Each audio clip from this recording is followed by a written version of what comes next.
things, they try to avoid you. Especially the career criminals. They didn't want to get photographed. They didn't want to be around you.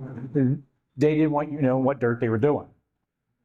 Flash forward to today, a couple months ago, I walk out, there's a dude sitting on the bench at the police station, face all tatted up. I see it's prison ink. I go over and I'm like, hey, how you doing? Where'd you get all that? Oh, inside. He was an Aryan Brotherhood member from California. Just thought it'd be okay to chill on the bench at the police station. Talked to him for like an hour, and he'd spent probably 20 of his 40 years in prisons. But there was no fear about being around the cops. He didn't care. I mean, I took photos of everything, his car. He didn't care. And it was just natural for him. Unbelievable. It used to be, and correct me if I'm wrong, if you killed a cop, that was capital crime, right? Yeah. And now you guys are hunted. It's almost like a badge of honor, right? They just had the cop killer for the female officer in Chicago was allowed to make a plea deal for manslaughter. Mm-hmm. And he ambushed and killed her. This is unbelievable. So I don't want to get, I mean, you're obviously still working the beat or whatever, but society's not safe.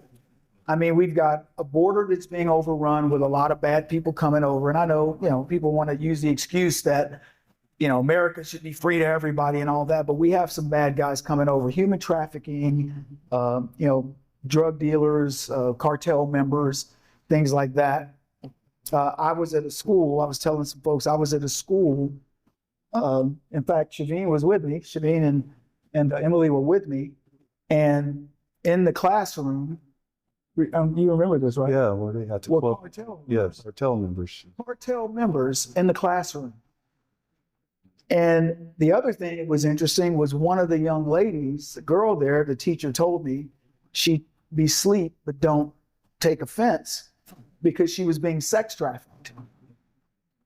I mean, this is high school. That's just so disheartening.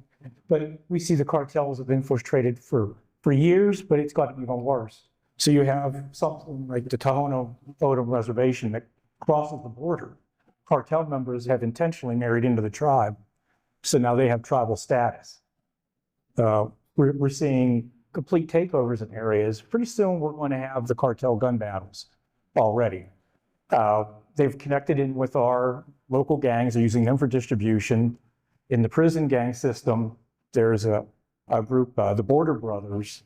That's one of the security threat groups at the state level.